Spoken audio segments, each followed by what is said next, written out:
You're done now. What are you doing? Open this door, please. And what do you mean by I'm done? I just turned off the breaker downstairs. So now, without the elevator working, you can't come down from the second floor. What? What are you talking about? I'm going on a 7-night, 8-day trip with my friends today. So fake mother, you starve up here on the second floor. Hey, stop joking around and open this door. Sure, I can open it, but you can't get down to the first floor alone. Your phone and laptop were downstairs, so you can't call for help, and Dad won't be back from his business trip for 3 months. The situation is hopeless. My husband's child literally left me, who is a wheelchair user, on the second floor and went on the trip. She has crossed a line. 1 week later, when my stepchild returned home, she felt a sense of unease and climbed the stairs. Huh? Why are you looking so lively? Since she seems unable to understand the situation, let's explain it to her. This will likely be the final lesson as a mother, so let's approach it patiently and thoroughly. I'm Linda, a 34-year-old programmer. I work, I'm married, I have a kid, I'm just a typical woman of around 40. However, there's one thing that sets me apart from the typical woman my age.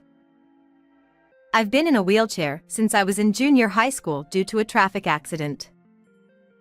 When I had the accident, I was unconscious for 3 days, and even after regaining consciousness, I was bedridden for treatment. As a result, I didn't realize for a while that I couldn't move my legs anymore. I only found out that my legs wouldn't move when my mother told me. Hey, when does rehab start? I want to play basketball soon. If I take it easy, I might lose my spot on the team. It's about time I need to tell you. I think the doctor has something to discuss too, but the thing is. After I heard the harsh reality from my mother, I cried all day. It must have been hard for her to tell me the truth. She cried with me the whole time. However, being the playful, mischievous, and lively person I've always been since childhood, I quickly bounced back. Well, there's no point crying over spilled milk. What's important is what comes next. While life in a wheelchair is inconvenient, it's been better than I imagined. It's been over 20 years since the accident, and now I've become so accustomed to life in a wheelchair that I live quite normally, to the surprise of those around me. I have enough upper body strength, so with some effort, I can manage to use the bathroom by myself. I chose a job at a company that understands wheelchair users, and now I primarily work from home.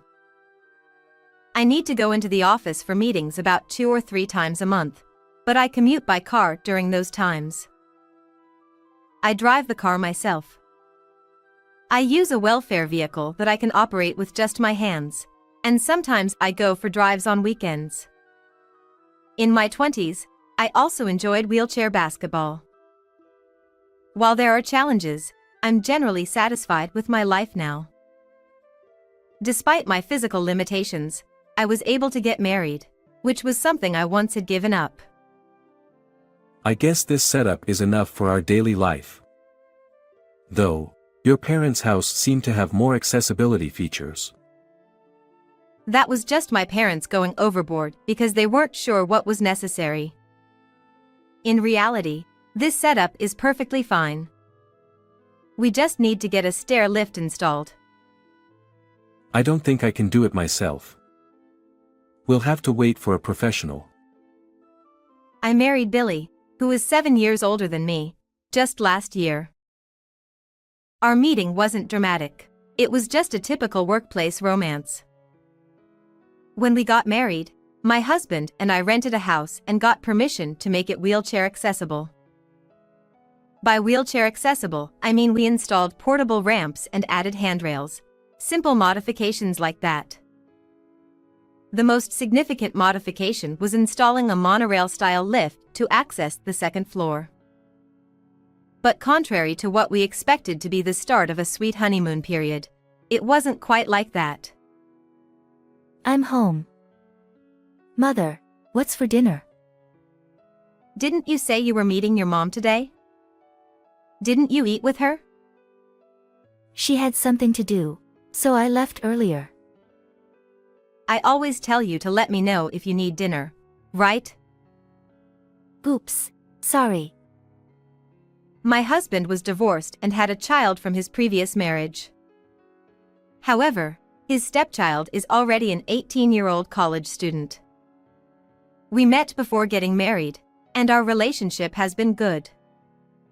She calls me mother. My stepdaughter has a good relationship with Gemma, my husband's ex-wife.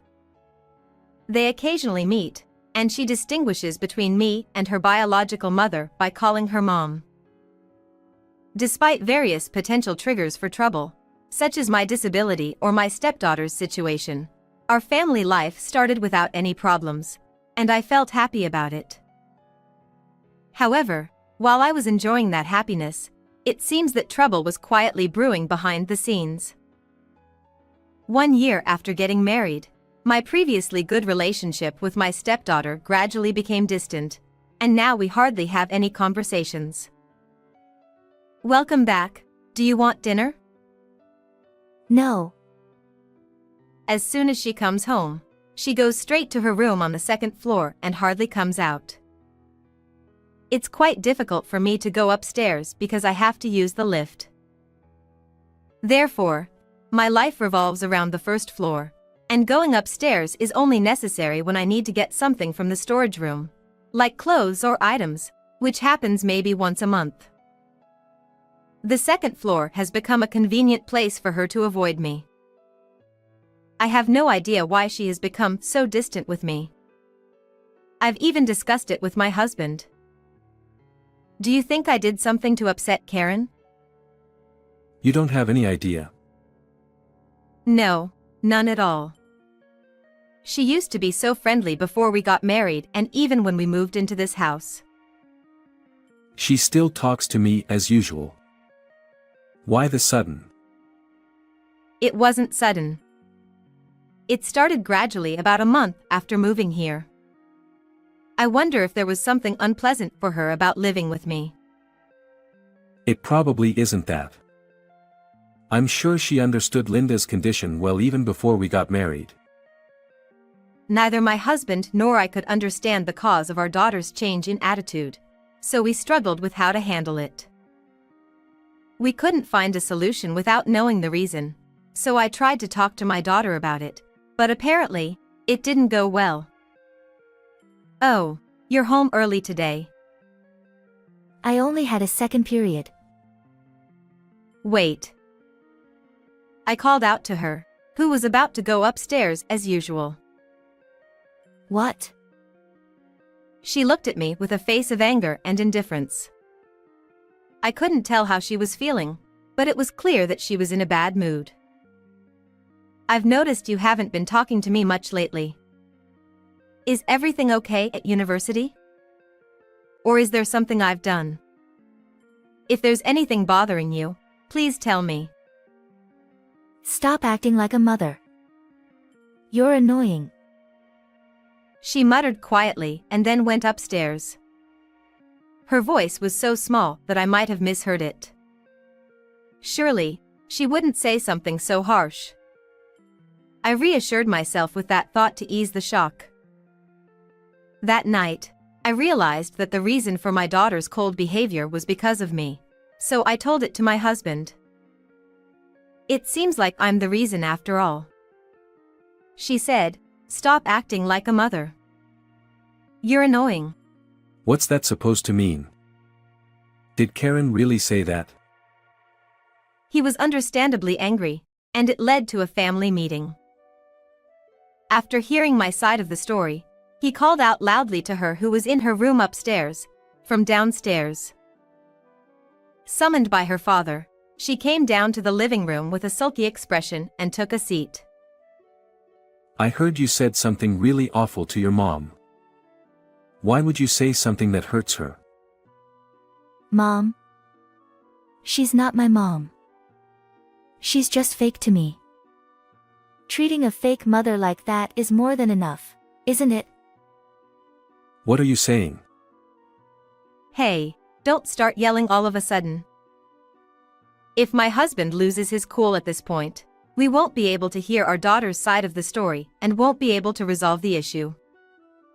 Despite the shock of being called a fake mother, I try to suppress it and calmly remind my husband to stay calm.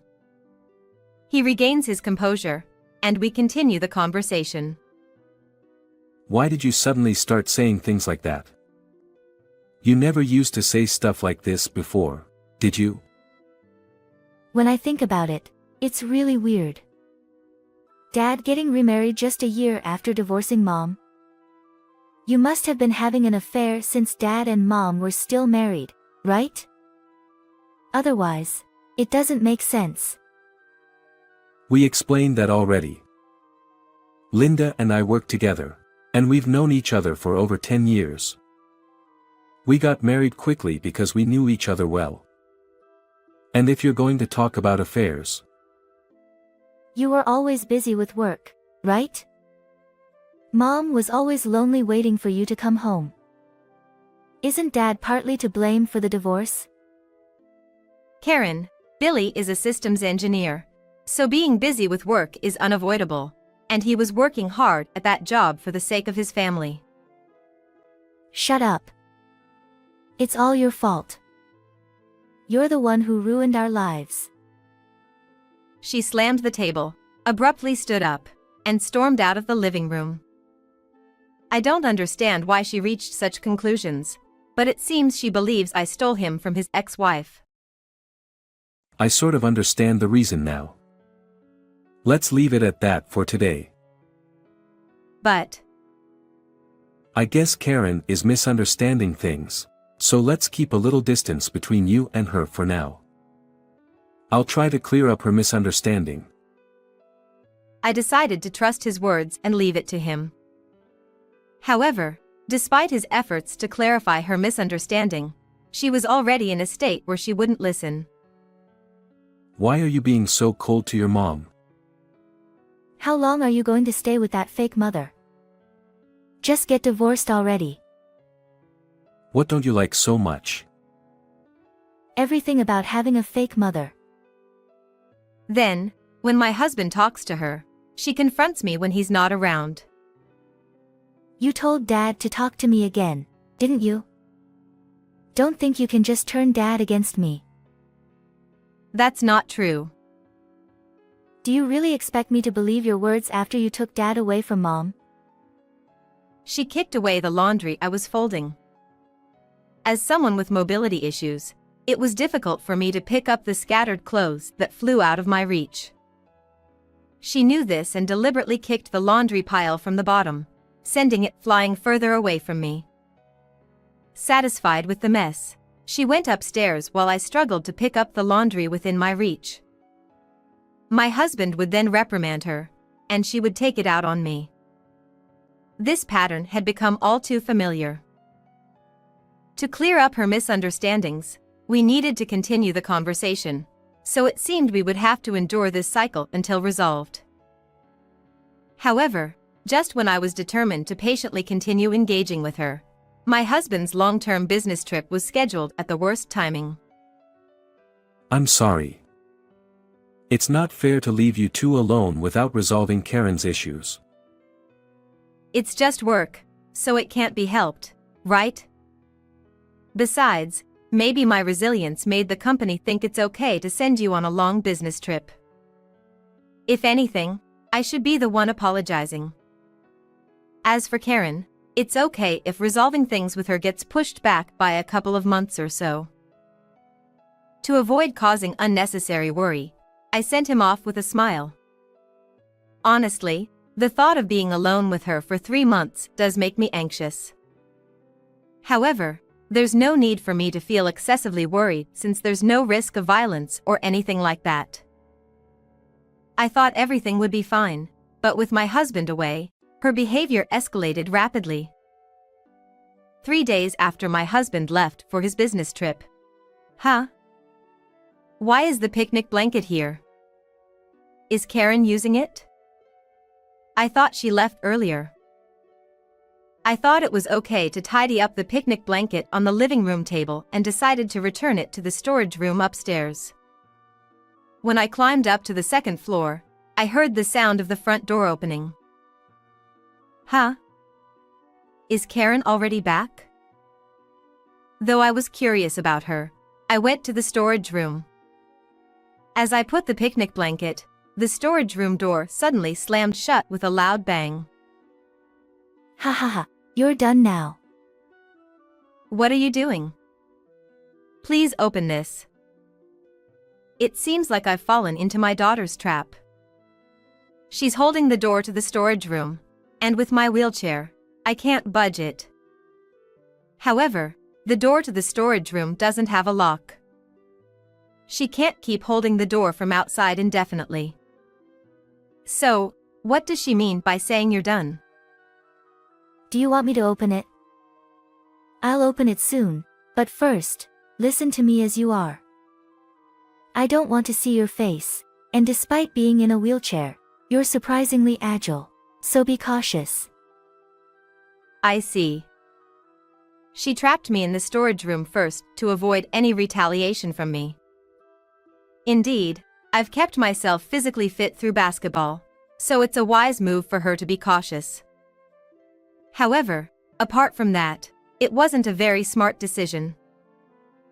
Do you think I'm going to raise my hand against you, Karen? And what do you mean by done? Earlier, I turned off the breaker downstairs. Now, without the elevator working, you won't be able to come down from the second floor. Hey, what are you talking about? I'm going on a 7-night, 8-day trip with my friends now, so I'll help you out in a week. Fake mom, starve up here on the second floor. Come on, stop joking around and open this door. I can open it if you want me to, but you can't go downstairs by yourself. Your phone and laptop are downstairs, so you can't call for help, and Dad won't be back for 3 months because he's on a business trip. The situation is hopeless. Why would you do something so terrible? Because you stole Dad from Mom. Just get a divorce already. Then Mom can remarry Dad. That's why Mom broke up with her boyfriend, you know. If Dad knew Mom's feelings, he would definitely come back to her. Billy would never remarry your mom. Because... What do you know? Well then, good luck. The sound of hurried footsteps fades away. It sounded like the daughter ran out of the house, and when I opened the door to the storage room, there was no one there anymore. I stepped into the hallway and headed towards the stairs for now. Passing by her room, I notice a board about 20 centimeters high nailed to the bottom of the door. I can open the door with this, but being in a wheelchair means I can't enter her room. She has cleverly trapped me on the second floor, ensuring her privacy as well. It's a smart move. As I reached the stairs, I saw several pieces of bread and a bottle of water left on the floor. It's like an insurance policy to ensure I don't meet a tragic end. However, while I can drink the water from the tap in the bathroom, the bread clearly isn't enough to last even a week. I thought she was serious about making me starve. She has crossed a line.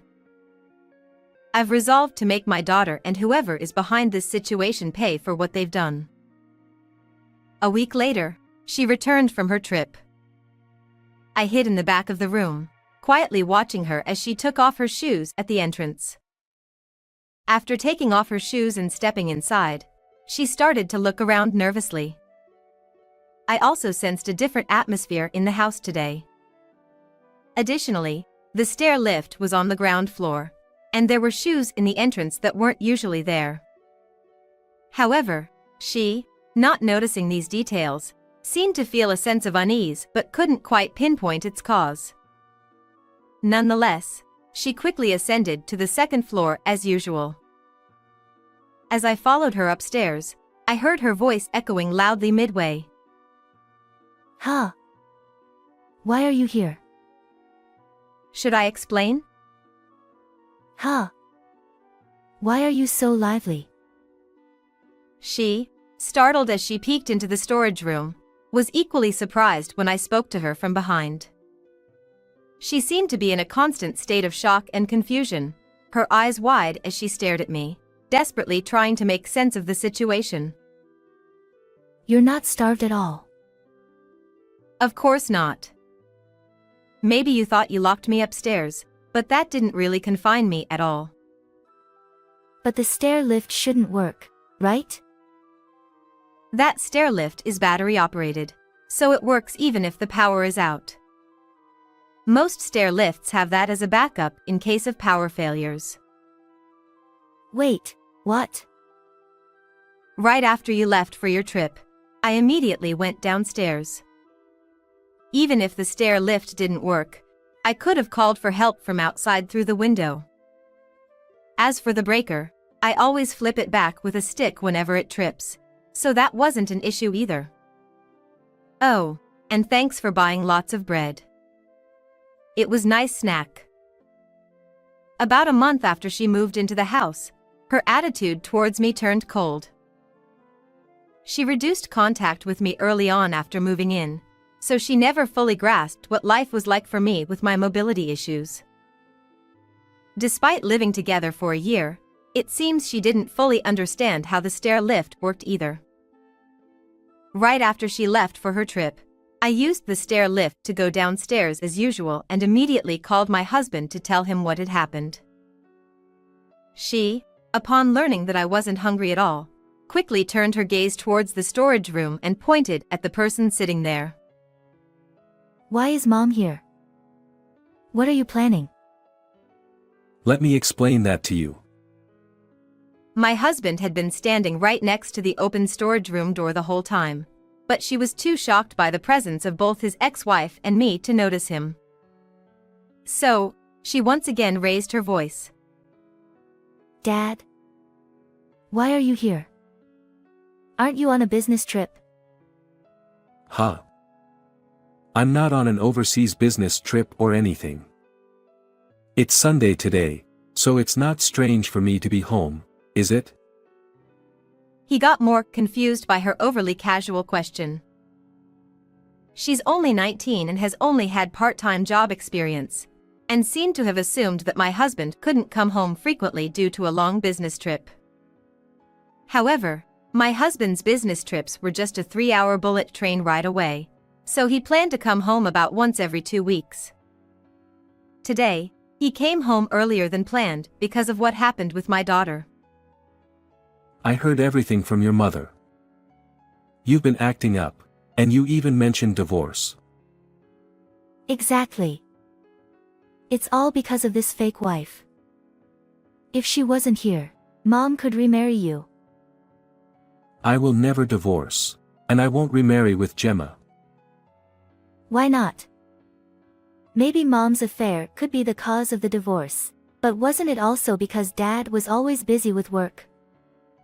Besides, Mom regrets it and broke up with her affair partner because she can't forget about you and is waiting for you. My husband and I sighed as we listened to her words. His ex-wife seemed unable to bear this atmosphere, lowering her head significantly and staring at the floor. Gemma, explain it yourself. That's why I brought you here. Yes. My affair had nothing to do with your job. I simply enjoyed fooling around with other men. That's a lie, right? You said the affair was because of Dad's job. And you couldn't forget about Dad, so you broke up with your affair partner, right? No, that's not true. I was dumped again because I cheated. I've been working part-time with little income for so long, and now I'm over 40 and can't find a new job. I couldn't catch another man either, and I was struggling financially. So I thought I'd ask Billy for help again. But then I heard Billy got remarried. So, you lied to Karen, who you were occasionally meeting, about the reason for the affair, and you even made up stories about me having an affair with Linda before our divorce to try and ruin our marriage. Yes, that's right. When she locked me upstairs, she mentioned she wanted to remarry my husband. So, as soon as he received my message, he contacted his ex-wife. When he confronted his ex-wife, it came to light that she had been feeding my stepdaughter various things to manipulate her. To dispel her misconception that I had stolen him from his ex-wife, it was best to hear the truth from his ex-wife's own mouth. So, he brought her to the house on the day my stepdaughter returned from her trip. No way. So, was I being deceived by Mom? In this scenario, she emerges as the mastermind, and my stepdaughter may seem like a victim. However, even if she was deceived, she clearly crossed a line. Therefore, he also intends to take a tough stance, steeling himself for it. Gemma, who deceived Karen, is at fault, but so are you. You went too far. Don't come back to this house anymore.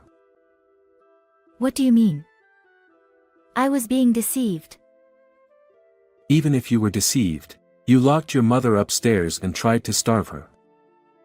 If the stair lift hadn't worked, you might have been arrested for confinement. We can't accept someone who would do something like that as part of my family. Since the stair lift did work, what she did doesn't qualify as confinement. However, that's just a hindsight. She did try to confine me by keeping me unable to move from the second floor. Confinement is a serious crime with only imprisonment as punishment, without the option of a fine. She might have thought that it was okay because I could freely move around the second floor and had access to water and food. However, this goes beyond childish pranks and jokes. Besides, she is no longer a child. But still, I'm only 19. Isn't it unreasonable to kick me out of the house before I even turn 20? Legally, adulthood starts at 18. The parental rights have already expired. You're not a child who can get away with being spoiled anymore. What's that supposed to mean? Isn't it ridiculous to call me an adult when I'm still a student and can't do anything? It's the law, so there's nothing we can do about it. If you have complaints, take it up with the government. I'll cover your tuition until you graduate from university. But you'll have to figure out accommodation and living expenses. That's impossible, obviously. I can go to Mom's place, right? She'll take care of me, will she? It's impossible for me. I was desperate for money and even tried to use you. So there's no way I can take care of you. Whatever the law says, I'm still a child. If you're a parent, take responsibility. Make amends for deceiving me. Abandoned by my husband, she has no choice but to rely on his ex-wife, but she doesn't have the financial means to support her. There's also an option of relying on her grandparents, but they all live too far from the university for her to commute. Therefore, she has to rely on her mother, even though she knows she has financial problems. But, can't I just live with you? If you come live with me, I'll end up being responsible for your living expenses anyway, right? I can see what's coming. I'm different from you. No, you're just like me. After all, you were born from me. The ugly, self-deprecating argument continues in front of me. I wish they would stop fighting in someone else's home. I'm sorry, but could you please continue this discussion somewhere else? They left the house in silence. I felt a little sorry for her, but as my husband says, she is no longer a child. If things had gone slightly differently, my life might have been in danger. It's a parent's duty to make their child realize the gravity of their actions. I hope for my daughter's growth from here on out as I bid her farewell. In the end, she ended up living with his ex-wife.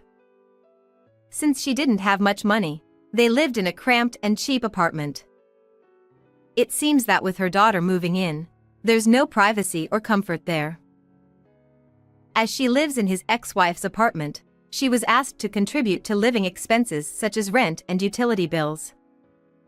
Since my husband only covers tuition fees, she pays these expenses from her earnings at her part-time job. However, since she is a student, she can't just work all the time. As a result, most of her earnings from her part-time job go towards living expenses, and she can no longer afford to go out with friends. It's tough to miss out on the most enjoyable time of hanging out with friends. There's also the possibility of losing friends if she can't keep up with social activities. Perhaps she should see this as part of the consequences of her actions and learn to accept it. On the other hand, his ex-wife's life has become a little easier now that she receives some financial help for living expenses. With life becoming easier, it seems his ex-wife has decided to continue working part-time instead of seeking full-time employment. Seeing this, her daughter, who is struggling financially, is not happy. Why don't you get a full-time job instead of just working part-time? If my income increases, you're not going to contribute to living expenses, are you? It seems they often have arguments about money like this. My husband is willing to support his daughter once she shows remorse, but that might take some time. She is no longer with us. We've started our married life as just the two of us. Although it's been over a year since we got married, we're enjoying our time together as if we were newlyweds once again.